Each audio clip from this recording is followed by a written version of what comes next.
Sir, ಪಕ್ಕದ ವಾಜಮಂಗಲ ಗ್ರಾಮಕ್ಕೆ ಭೇಟಿ ಕೊಟ್ಟಿದ್ರೆ ಅಲ್ಲಿ ಇನ್ಸಿಡೆಂಟ್ ಏನಾಯ್ತು ಸರ್? ವಾತಾವರಣ ಏನಿಲ್ಲ, ಅಲ್ಲಿ ತಿಳಿಯಾಗಿದೆ. ಯಾರೋ ಒಂದಷ್ಟು ಜನ ಕಿಡಿಗೇಡಿಗಳು ಅಂಬೇಡ್ಕರ್ ಅವರ ಪೋಸ್ಟರ್ನ ಹರಿದಾಕಿದ್ರು. ಮತ್ತು ಅಲ್ಲಿ ಫಲಕ ಏನಿದೆ ಅಂಬೇಡ್ಕರ್ ಅವ್ರದ್ದು, ಅಲ್ಲಿ ಮಲಿನಗೊಳಿಸುವಂಥ ಕೆಲಸ ಮಾಡಿದರು. ಸೊ ಹಾಗಾಗಿ ನಾವು ಪೊಲೀಸರಿಗೆ ಕಟ್ಟುನಿಟ್ಟಿನ ಸೂಚನೆ ಕೊಟ್ಟಿದ್ದೀವಿ. ಅದು ಯಾರೇ ಇರಲಿ ಕಿಡಿಗೇಡಿಗಳು, ಅವ್ರನ್ನ ಪತ್ತೆ ಹಚ್ಚಿ ಅವ್ರಿಗೆ ಕಾನೂನು ಪ್ರಕಾರ ಅವರಿಗೆ ಶಿಕ್ಷೆ ಕೊಡಿಸ್ಬೇಕು ಅಂತ ಹೇಳಿ ಪೊಲೀಸರು ಕೂಡ ಅದನ್ನು ಬಹಳ ಗಂಭೀರವಾಗಿ ತೆಗೆದುಕೊಂಡು ಅವರು ಹುಡುಕಾಟ ನಡೆಸ್ತಾರೆ. ಈಗಾಗಲೇ ಅವರಿಗೆ ಒಂದಷ್ಟು CCTV ಫುಟೇಜ್ ಸಿಕ್ಕಿದೆ ಅಂತ ಹೇಳಿದರೆ, ಆ ಸ್ಥಳದಲ್ಲ ಬಟ್ ಹತ್ತಿರದಲ್ಲಿರೋ ಬೇರೆ ಸ್ಥಳದಲ್ಲಿ. ಸೊ ಹಾಗಾಗಿ ಅದರ ಆಧಾರದ ಮೇಲೆ ಆದಷ್ಟು ಬೇಗ ಪತ್ತೆ ಹಚ್ತಾರೆ ಅಂತ ಭಾವಿಸಿದೆ. ಸರ್, ಈಗ ಜಾತಿ ಗಣತಿ ವಿಚಾರದಲ್ಲಿ ಕಾಂಗ್ರೆಸ್ನಲ್ಲೂ ಕೂಡ ಪರ ವಿರೋಧಗಳು ಒಂದು ಕಡೆ ಚರ್ಚೆ ಆಗ್ತಿದೆ. ಈಗ ಹೈಕಮಾಂಡ್ಗೆ ವರದಿಯನ್ನು ಸಲ್ಲಿಸುವಂಥ ಕೆಲಸ ಆಗಿದೆ. ಹೈಕಮಾಂಡಿಗೆ ಸಲ್ಲಿಸಿದ್ದಾರೆ ಸರ್. ಈಗ ಪ್ರತಾಪ್ ಸಿಂಹ ಅವರು ಹೇಳ್ತಿದ್ದಾರೆ ಸರ್, ಸಿದ್ದರಾಮಯ್ಯನವರು ಜಾತಿ ಗಣತಿಯನ್ನು ಮುಂದಿಟ್ಟು ವಿರೋಧ ಪಕ್ಷ ಆಡಳಿತ ಪಕ್ಷವನ್ನು ಮೂರ್ಖನನ್ನಾಗಿ ಮಾಡ್ತಾ ಇದ್ದಾರೆ. ಯಾಕಂದರೆ ಅವರ ಕುರ್ಚಿ ಉಳಿಸ್ಕೊಳ್ಳೋಕ್ಕೆ ಅಂತ ಆರೋಪ ಮಾಡ್ತಾ ಇದ್ದಾರೆ. ಕುರ್ಚಿ ಉಳಿಸ್ಕೊಳ್ಳೋಕೆ ಫಸ್ಟ್ ಆಫ್ ಆಲ್ ಕುರ್ಚಿಗೆ ಅಪಾಯ ಬಂದಿರಬೇಕು. ಕುರ್ಚಿಗೆ ಅವ್ರಿಗೆ ಯಾವುದೂ ಅಪಾಯ ಬಂದಿಲ್ಲ. ಇವತ್ತು ಕಾಂಗ್ರೆಸ್ ಪಕ್ಷದಲ್ಲಿ ಎಲ್ಲರೂ ಒಗ್ಗಟ್ಟಾಗಿ ಸಿದ್ದರಾಮಯ್ಯವರಿಂದ ನಿಂತಿದ್ದಾರೆ. ಹೈಕಮಾಂಡ್ ಕೂಡ ಸಿದ್ದರಾಮಯ್ಯ ಅವರಿಗೆ ಸಪೋರ್ಟ್ ಕೊಟ್ಟಿದ್ದಾರೆ. ಇವತ್ತು ಪ್ರತಿಪಕ್ಷಗಳು ಏನೇ ಸುಳ್ಳು ಆರೋಪ ಮಾಡಿ ಕೇಸ್ ಹಾಕೋದು ಅದೆಲ್ಲ ಮಾಡಿದ್ರು ಕೂಡ ನಮ್ಮ ಪಕ್ಷದ ಶಾಸಕರು, ಸಚಿವರು, ಹೈಕಮಾಂಡ್ ಎಲ್ಲರೂ ಕೂಡ ಸಿದ್ದರಾಮಯ್ಯವರಿಂದ ಬಲವಾಗಿ ನಿಂತಿದ್ದಾರೆ. ಸೊ ಹಾಗಾಗಿ ಕುರ್ಚಿಗೋಸ್ಕರ ಅವ್ರು ಇಂಥದ್ದೆಲ್ಲ ಮಾಡಬೇಕು ಅನ್ನೋದು ಏನಿಲ್ಲ. ಬದಲಾಗಿ ಇದು ಸಿದ್ದರಾಮಯ್ಯರ ಕಮಿಟ್ಮೆಂಟ್, ಅವ್ರ ಬದ್ಧತೆ. ಕಳೆದ ಬಾರಿನೇ 2000 ಅವ್ರು ಮುಖ್ಯಮಂತ್ರಿಗಳಾಗಿದ್ದಾಗಲೇ ಇದೊಂದು ಜಾತಿ ಗಣತಿನ ಮಾಡಿಸಿದ್ರು.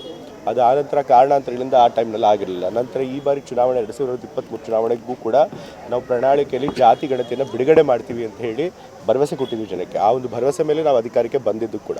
ಸೊ ಹಾಗಾಗಿ ಪ್ರಣಾಳಿಕೆ ಕೊಟ್ಟರು ಭರವಸೆಯನ್ನು ಈಡೇರಿಸಬೇಕಾದಂಥ ಸಂದರ್ಭ ಬಂದಿದೆ. ಇವತ್ತು ಹೈಕಮಾಂಡ್ ಅವರು ಕೂಡ, ರಾಹುಲ್ ಗಾಂಧಿ ಅವರು ಕೂಡ AC ಮೀಟಿಂಗಲ್ಲೂ ಕೂಡ ಹೇಳಿದ್ದಾರೆ, ಜಾತಿ ಗಣತಿನ ಎಲ್ಲ ಕಡೆ ಮಾಡಬೇಕು. ನಾವೇನಾದರೂ ಕೇಂದ್ರದಲ್ಲಿ ಅಧಿಕಾರಕ್ಕೆ ಬಂದರೆ ಇಡೀ ದೇಶದಲ್ಲೇ ಜಾತಿ ಗಣತಿ ಮಾಡ್ತೀವಿ ಅಂತ ಹೇಳಿದ್ದಾರೆ. ಸೊ ಹಾಗಾಗಿ ಅವರು ಕೂಡ ಜಾತಿ ಗಣತಿ ಮಾಡಿ ಅಂತ ಹೇಳಿದರು. ಸೊ ಸಂದರ್ಭ ಕೂಡ ಬಂತು, ಹಾಗಾಗಿ ಜಾತಿ ಗಣತಿಯನ್ನು ಅವರು ಬಿಡುಗಡೆ ಮಾಡಿದ್ದಾರೆ. ಸಮುದಾಯಗಳು ಒಂದ್ ಕಡೆ ಈಗ ಸದ್ಯಕ್ಕೆ ಬಹಳ ಒತ್ತಾಯವನ್ನು ಮಾಡ್ತಾ ಇರ್ತಕ್ಕಂಥ ಜಾರಿ ಮಾಡಲೇಬೇಕು ಅಂತ, ಮತ್ತೊಂದ್ ಕಡೆ ಪ್ರಬಲ ಸಮುದಾಯಗಳು ಬೇಡ ಅಂತ ಇದ್ದಾರೆ. ಆದ್ರೆ ಈಗ ನೀವು ಶೋಷಿತ ಸಮುದಾಯದ ಅವ್ರ ಆಗ್ರಹವನ್ನು ನೀವು ಜಾರಿಗೆ ತರ್ತೀರಿ ಹೇಗೆ ಅಂತ? ಈಗ ನೋಡಿ, ಒಂದು ಕೆಲವರು ಅನಾವಶ್ಯಕವಾಗಿ ಭಯಪಟ್ಟು ಕೆಲವರು ಪ್ರಬಲ ಸಮುದಾಯದವರು ಅದರಿಂದ ಅವ್ರಿಗೇನೋ ಅನ್ಯಾಯ ಆಗುತ್ತೆ ಅಂತ ಹೇಳಿ ತಪ್ಪು ಗ್ರಹಿಕೆಯಿಂದ ಒಂದು ರೀತಿ ಪೂರ್ವಾಗ್ರಹ ಪೀಡಿತರಾಗಿ ಯೋಚನೆ ಮಾಡಿ ಅದನ್ನು ವಿರೋಧ ಮಾಡ್ತಾರೆ. ಬಟ್ ಇದರೊಳಗೆ ಹೆದರ್ಕೊಳ್ಳುವಂಥದ್ದು ಏನೂ ಇಲ್ಲ. ಮತ್ತು ಶೋಷಿತ ಸಮುದಾಯದವ್ರಿಗೆ ಇವತ್ತು ಈ ಜಾತಿ ಗಣತಿ ಬಿಡುಗಡೆ ಮಾಡೋದ್ರಿಂದ ಎಲ್ಲ ಹಿಂದುಳಿದ ವರ್ಗದವ್ರಿಗೆ ಅನುಕೂಲ ಆಗುತ್ತೆ. ಒಕ್ಕಲಿಗ ಸಮುದಾಯ ಮತ್ತು ಲಿಂಗಾಯತ ಸಮುದಾಯಗಳು ಸೇರಿದಂತೆ ಇವತ್ತು ನಾವು ಹಿಂದುಳಿದ ವರ್ಗದವ್ರು ನಮ್ಮಲ್ಲೇ ಕಚ್ಚಾಟ ಮಾಡ್ತಿದ್ದೀವಿ ಅಲ್ವಾ. 3Bನಲ್ಲಿರೋರು 2Aಗೆ ಬರಬೇಕು ಅಂತಾರೆ, 2Aಲಿರೋರು STಗೆ ಹೋಗಬೇಕು ಅಂತಾರೆ, 1Aಲಿರೋರು SCಗೆ ಬರಬೇಕು ಅಂತ ಇದ್ದಾರೆ. ಯಾತಕ್ಕೆ ಇಷ್ಟೆಲ್ಲ ತಿಕ್ಕಾಟ ಘರ್ಷಣೆಗಳು ನಡೀತದೆ? ಏನಕ್ಕೆ? ಯಾಕೆ ಅಂತಂತಂದರೆ ನಮ್ಮ ಜನಸಂಖ್ಯೆ ಜಾಸ್ತಿ ಇದೆ ಹಿಂದುಳಿದ ವರ್ಗದವರು. ಆದರೆ ಅವ್ರು ಕೊಟ್ಟಿರುವಂತಹ ಮೀಸಲಾತಿ ಪ್ರಮಾಣ ಕಮ್ಮಿ ಇದೆ, ಬರೀ 32% ಕೊಟ್ಟಿದ್ದಾರೆ. ಸೊ ಅದು ಸಾಲ್ವ್ ಆಗಬೇಕು ಅಂತಂತಂದರೆ ಈ ರೀತಿ ಹಿಂದುಳಿದ ವರ್ಗದವರ ಮಧ್ಯೆ ಏನು ನಮ್ಮಲ್ಲೇ ಕಿತ್ತಾಟ ಆಗ್ತಿದೆ ಅದಾಗಬೇಕು ಅಂತಂದರೆ ಈ ಮೀಸಲಾತಿ ಪ್ರಮಾಣ ಇದೆ ಅದು 50%ಗಿಂತ ಜಾಸ್ತಿ ಮಾಡಲೇಬೇಕು. ಜನಸಂಖ್ಯೆಗೆ ಅನುಗುಣವಾಗಲ್ದೇ ಹೋದರೂ ಆರ್ಥಿಕ ಸ್ಥಿತಿಗತಿಗಳು ಅದನ್ನೆಲ್ಲ ನೋಡಿ ಎಷ್ಟು ಜಾಸ್ತಿ ಆಗುತ್ತೋ ಅಷ್ಟು ಮಾಡಬೇಕು. ಈ ಆಯೋಗದಲ್ಲಿ ಮತ್ತೊಂದು ಮುಖ್ಯವಾದ ಅಂಶ ಅವ್ರು ಕೊಟ್ಟಿರೋದು ಅಂತಂದರೆ ಮೀಸಲಾತಿ ಪ್ರಮಾಣನ ಹೆಚ್ಚಳ ಮಾಡಬೇಕು ಅಂತೇಳಿ 32%ಇಂದ 51% ಮಾಡಬೇಕು ಅಂತೇಳಿ ಹಿಂದುಳಿದ ವರ್ಗದವರಿಗೆ ಅವ್ರು ಶಿಫಾರಸು ಮಾಡಿದ್ದಾರೆ. ಅಫ್ಕೋರ್ಸ್ ಅದು ಕೇಂದ್ರ ಸರ್ಕಾರಕ್ಕೆ ಹೋಗುತ್ತೆ, ನಂತರ ಬಹುಶಃ ಅದು ಕೋರ್ಟ್ಗೆ ಹೋಗುತ್ತೆ 50% ಮಿತಿನ ದಾಟಿದ್ರೆ. ಬಟ್ ನಾವು ಮೊದಲನೇ ಹೆಜ್ಜೆ ಇಡಬೇಕು. 50% ಮೀಸಲಾತಿಗೆ ಏನು ತಡೆ ಹಾಕಿದ್ದಾರೆ, ಮಿತಿ ಹಾಕಿದ್ದಾರೆ, ಅದನ್ನು ತೆಗೆದೇ ಹೋದರೆ ಸಮಾಜದಲ್ಲಿ ಇದೇ ರೀತಿ ಎಲ್ಲ ಹಿಂದುಳಿದ ವರ್ಗದ ಮಧ್ಯೆ ಘರ್ಷಣೆಗಳಾಗ್ತಾ ಇರುತ್ತೆ. ಇವತ್ತು 3A 3B ಕೂಡ ಜಾಸ್ತಿ ಮಾಡಬೇಕು ಅಂತ ಹೇಳಿದ್ದಾರೆ. ಅವ್ರಿಗೆ 3A ಅವ್ರಿಗೆ 3%, 4ರಿಂದ 7%, 3B ಅವ್ರಿಗೆ 5ರಿಂದ 8% ಮಾಡಬೇಕು ಅಂತಿದ್ದಾರೆ. ಅಂದರೆ 19% ಜಾಸ್ತಿ ಮಾಡ್ತಾರೆ ಹಿಂದುಳಿದ ವರ್ಗದವ್ರಿಗೆ. ಅದ್ರೊಳಗೆ 6% 3A 3B ವರ್ಗದವ್ರಿಗೆ ಕೊಡ್ತಾರೆ. ಅಂದರೆ 19%ಅಲ್ಲಿ 31% ಅವ್ರಿಗೆ ಕೊಡ್ತಾ ಇದ್ದಾರೆ. ಅವ್ರ ಜನಸಂಖ್ಯೆ ಎಷ್ಟಿದೆಯೋ ಆಲ್ಮೋಸ್ಟ್ ಅಷ್ಟೇ ಬರ್ತಾ ಇದೆ ಅವ್ರಿಗೆ ಮೀಸಲಾತಿ ಪ್ರಮಾಣ ಹೆಚ್ಚಳ. ಮೇಲ್ವರ್ಗದವರು ಹಾಗಾಗಿ ಅವ್ರಿಗೆ ಮೀಸಲಾತಿ ಪ್ರಮಾಣ ಹೆಚ್ಚಳ ಮಾಡಿರೋದ್ರಿಂದ ಅವ್ರಿಗೆ ಅನುಕೂಲ ಆಗುತ್ತೆ. ಆದರೆ ಅದು ಗೊತ್ತಿದೆ ಅವರು ಆತಂಕ ಪಡ್ಕೊಂಡು ಅದನ್ನು ವಿರೋಧ ಮಾಡ್ತಿದ್ದಾರೆ. ಸೊ ಹಾಗಾಗಿ ಅವರು ಆ ರೀತಿ ಭಯ ಪಡೋದು ಅವಶ್ಯಕತೆ ಇಲ್ಲ. ಮರುಗಣತಿ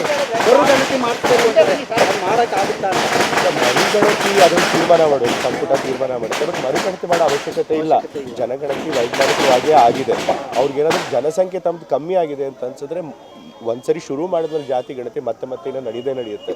ಸೊ ಹಾಗಾಗಿ ಆಗ ಮತ್ತೆ ನಂಬರ್ಗಳು ಗೊತ್ತಾಗುತ್ತೆ. ಇವಾಗ ಈ ಜನಗಣತಿಯಲ್ಲಿ ಎಸ್ ಸಿ ಮತ್ತು ಮುಸ್ಲಿಂ ಪಾಪ್ಯುಲೇಷನ್ ಆಲ್ಮೋಸ್ಟ್ 2011ನಲ್ಲಿ ಇಷ್ಟು ಅಂತ ಪ್ರೊಜೆಕ್ಟ್ ಮಾಡಿದ್ರು, ಅದರಷ್ಟೇ ಬಂದಿದೆ. ಸೊ ಹಾಗಾಗಿ ಸರಿಯಾಗೇ ಇದೆ.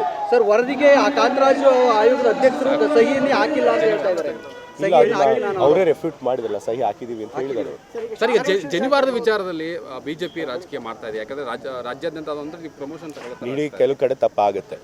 ತಪ್ಪಾಗಿದೆ ಅಂತ ಸರ್ಕಾರ ಒಪ್ಕೊಂಡಿದೆ, ಸರ್ಕಾರಿ ಅಧಿಕಾರಿಗಳು ಒಪ್ಕೊಂಡಿದ್ದಾರೆ. ಮತ್ತು ಸರ್ಕಾರ ಯಾರು ತಪ್ಪು ಮಾಡಿದ್ದಾರೆ ಅವ್ರ ಮೇಲೆ ಕ್ರಮನೂ ತೆಗೆದುಕೊಳ್ಳುವಂಥ ಕೆಲಸ ಮಾಡಿದೆ. ಮತ್ತು ಆ ಹುಡುಗನಿಗೂ ಪರಿಹಾರ ಕೊಡುವಂಥ ಕೆಲಸ ಮಾಡಿದ್ದಾರೆ. ಅದೇ ಹಿಂದೆ ಇದೇ ರೀತಿ ಹಿಜಾಬ್ ವಿಚಾರದಲ್ಲಿ ಗಲಾಟೆ ಮಾಡಿದರು. ಆದರೆ ಅವಾಗ ಸರ್ಕಾರ ಪಾಪ ಹಿಜಾಬ್ ವಿಚಾರದಲ್ಲಿ ಆ ಹೆಣ್ಮಗಳಿಗೆ ಪರೀಕ್ಷೆ ಬರೆಯೋಕ್ಕೆ ಅವಕಾಶ ಮಾಡಿಕೊಂಡು ಶಾಲೆ ಎಂಟರ್ ಮಾಡೋಕ್ಕೆ ಬಿಡಲಿಲ್ಲ. ಆದರೆ ಅವರು ತಪ್ಪನ್ನು ಒಪ್ಕೊಳ್ಳಿಲ್ಲ, ಬದಲಾಗಿ ತಾವು ಮಾಡಿದ್ದೇ ಸರಿ ಅಂತ ಹೇಳಿದರು. ಬಟ್ ನಾವು ಆಗಲ್ಲ. ಯಾವುದೇ ಆಗಿರಲಿ, ಯಾವುದೇ ವ್ಯಕ್ತಿ ಆಗಿರಲಿ, ಅವ್ರಿಗೆ ರಿಲಿಜಿಯಸ್ ಫ್ರೀಡಮ್ ಇರುತ್ತೆ. ಇವಾಗ ಸಿಕ್ಕರು ತಮ್ಮ ಪೇಟ ಹಾಕೊಳ್ಳೇಬೇಕು, ಅದನ್ನು ತೆಗೆಸಿ ಚೆಕ್ ಮಾಡಿ ಮತ್ತೆ ಹಾಕ್ಸ್ಕೊಂಡು. ರಾಜಕೀಯ ಪ್ರೇರಿತ. ಸೊ ಹಾಗಾಗಿ ಇವರು ರಾಜಕೀಯ ಪ್ರೇರಿತವಾಗಿ ಮಾತಾಡ್ತಾರೆ. ಬಟ್ ನಾವು ಮಾತ್ರ ಯಾವುದೇ ಧರ್ಮದ ವಿರುದ್ಧ ಇರಲ್ಲ. ಎಲ್ಲ ಧರ್ಮದ ಸ್ವಾತಂತ್ರ್ಯವನ್ನು ಕಾಪಾಡೋದಕ್ಕೆ ಬದ್ಧರಾಗಿದ್ದೀವಿ. ಹಾಗಾಗಿ ಆ ಹುಡುಗನಿಗೂ ನ್ಯಾಯ ದೊರಕಿಸ್ಕೊಟ್ಟಿದ್ದೀವಿ, ಅಧಿಕಾರಿ ಮೇಲೂ ಕ್ರಮ ತೆಗೆದುಕೊಂಡಿದ್ದೀವಿ. ನಮ್ಮ ಒಂದು ಏನು ರಿಲಿಜಿಯಸ್ ಫ್ರೀಡಮ್ಗೆ ಬದ್ಧತೆ ಇದೆ ಅದನ್ನು ತೋರಿಸ್ಕೊಟ್ಟಿದ್ದೀವಿ. ಸರ್, 24ನೇ ತಾರೀಕು ಸಚಿವ ಸಂಪುಟ ಸಭೆ ನಡೀತಿದೆ ಚಾಮರಾಜನಗರದಲ್ಲಿ. ಏನೆಲ್ಲ ನಿರೀಕ್ಷೆ ಇಟ್ಕೊಳ್ಬೋದು ಸರ್ ಅವರು ನಗರದ ಜನತೆ? ಈಗಾಗಲೇ ಎಲ್ಲ MLAಗಳು ಅವ್ರವ್ರ ಕ್ಷೇತ್ರದಲ್ಲಿ ಏನೇನು ಕೆಲಸ ಆಗಬೇಕು ಅದನ್ನೆಲ್ಲ ಕ್ಯಾಬಿನೆಟ್ಟಲ್ಲಿ ಯಾವುದೇ ತರಬೇಕು ಅದನ್ನೆಲ್ಲ ಮುಖ್ಯಮಂತ್ರಿಗಳಿಗಾಗಲೇ ತಲುಪಿಸಿದ್ದಾರೆ. ಸೊ ಹಾಗಾಗಿ ಭಾಳಷ್ಟು ಅಭಿವೃದ್ಧಿ ಕಾಮಗಾರಿಗಳು ಮೈಸೂರು ಮತ್ತು ಚಾಮರಾಜನಗರ ಜಿಲ್ಲೆಯಲ್ಲಿ ಆಗಬೇಕಾಗಿರೋದೆಲ್ಲ ಸಂಪುಟದಲ್ಲಿ ಅನುಮೋದನೆ ಸಿಗುತ್ತೆ.